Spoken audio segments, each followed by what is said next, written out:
to support the platform just in case anything like this happens again, you can do it by way of PayPal, Patreon, Cash App, and also by the Anchor.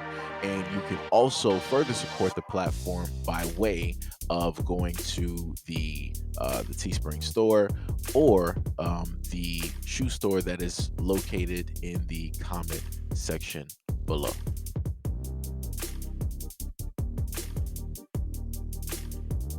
First of all, there's no such thing as relationships anymore, apparently. It's all just hooking up, friends with benefits, and never-ending talking stages.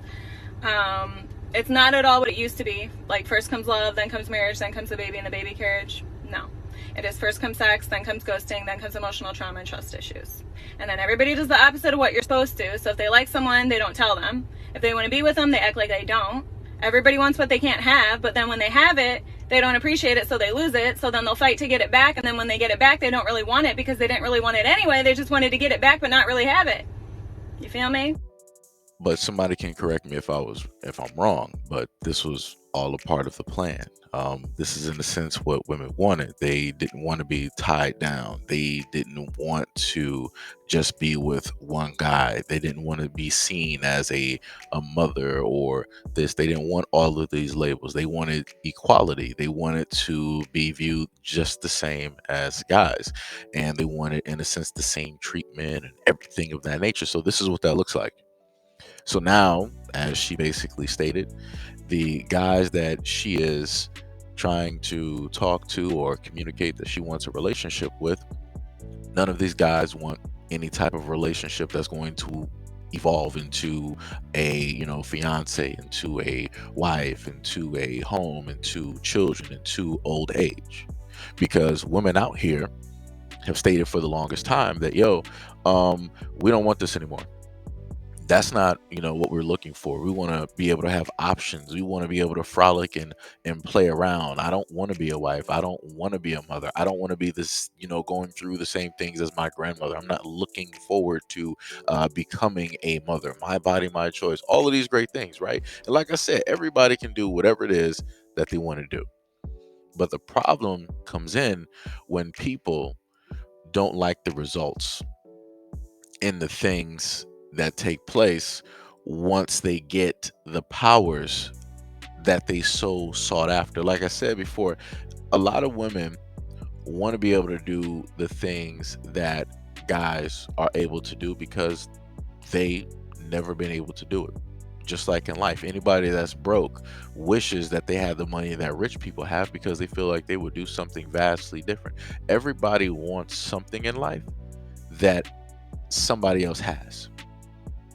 And yet people don't appreciate the things that they do have or the things that they are able to get or the blessings, right? People don't, look at life as like, yo, this is just a whole blessing, just me going through the experiences that I'm going through, or me living a life that, I'm living, or, me having a job that I'm having, or a relationship that I have, or, all these other things. So because you have a lot of people out here that feel that, their life isn't where it is, or where they want it to be, they try to, in a sense, add in something that they never initially had. So like I said before, this is why you have women out here who are suffering because they have the same powers, quote unquote, as guys, but they weren't prepared to deal with the responsibilities of what comes with those powers. Guys have the ability to be very selective.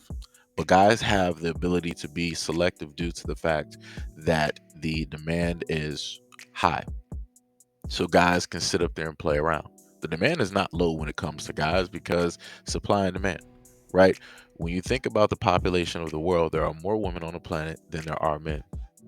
So guys, within having that leverage, they're able to just, play around. They're able to talk to a multitude of different types of women versus women who are, the majority, and they're talking roughly to the same guys that every other woman is out here talking to. Like I said, there's a difference, there's levels. But when you try to tell women this, they don't want to pay attention and they don't want to listen. They'll start getting emotional instead of listening to reason and looking at it from a logical perspective, aka playing the numbers game, looking at how the world is, looking at everything in a bigger scope. right? In a wider lens. Like I said before, this is all part of the plan. But the other most interesting thing that I want to point out here is that you have this woman here, more than likely talking about her own men within her community, right? But notice the way that she's going about it. Notice the way in which she characterizes the guys.